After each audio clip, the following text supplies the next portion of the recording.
What's up, future doctors? Welcome to Solving DAT Practice Problems, Math Edition. Let's get started. Evaluate the expression 5 times 10 to the negative 3 times 3 times 10 to the 7.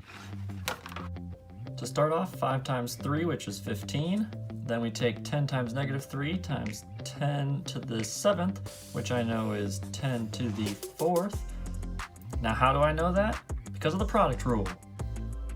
So with the product rule, we'd see that 10 to the negative 3 times 10 to the 7 would equal 10 to the negative 3 plus 7, which equals 10 to the 4th, thus my 4th.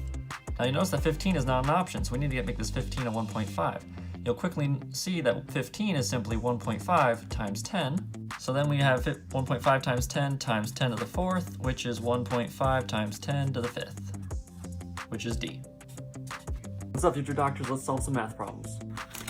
Which is the smallest? Now, most people when reading this question would probably resort to going immediately to their calculator to just plug in each of these numbers and finding out which one was the smallest. But there's actually a faster way if you just know this one rule. When the difference between the numerator and the denominator are equal, the larger numbers have a larger value. So what does that mean? So I think the best way to break this down is actually showing you an example. 1/2, 2/3, 3/4, 4/5 all have a difference of 1. And if this rule is true, then the larger numbers should have the largest value. And here are their actual values. So you can see here this 4/5 has the highest value. That is what this rule is saying. So now that we know this, let's find out what these differences are. Now let's figure out which one is the smallest of each group. I can instantly see that 11/15 is the smallest of these numbers. I can instantly see that 4/5 has the smallest numbers. So now if you want to use a calculator, you only need to plug in A and B. And if you do that, you'll find that the answer is A. For more DAT practice problems, click on my channel and subscribe. What's up, future doctors? Solving DAT practice problems, part 3. Let's go. At a certain convention,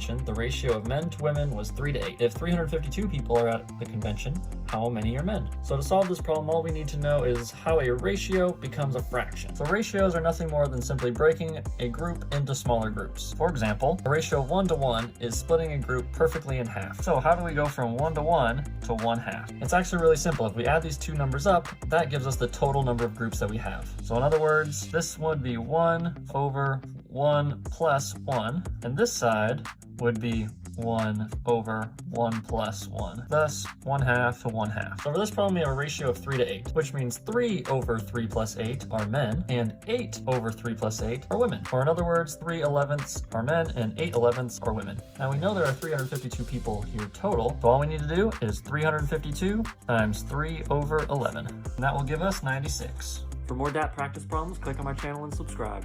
What's up, future doctors? Let's solve some more practice problems. The perimeter of a square is 20, which represents the area. This will be a quick one. All we need to know to solve this problem is the formula of perimeter of a square and the area of a square. So the perimeter is the sum of all sides. For a square, the perimeter is 4 times the length of one side. And the formula for area is width times height. So all we need to do is plug in the numbers. We know that perimeter, P, equals 20, because it tells us right there. So we know that P equals 4 times S. P is 20. Now we divide 20 by 4 to get S by itself. Now we know that one side equals 5. And since the sides of a square are all the exact same, the area would just be the side times the side. So then this equation here becomes area equals 5 times 5, which equals 25. And that is D.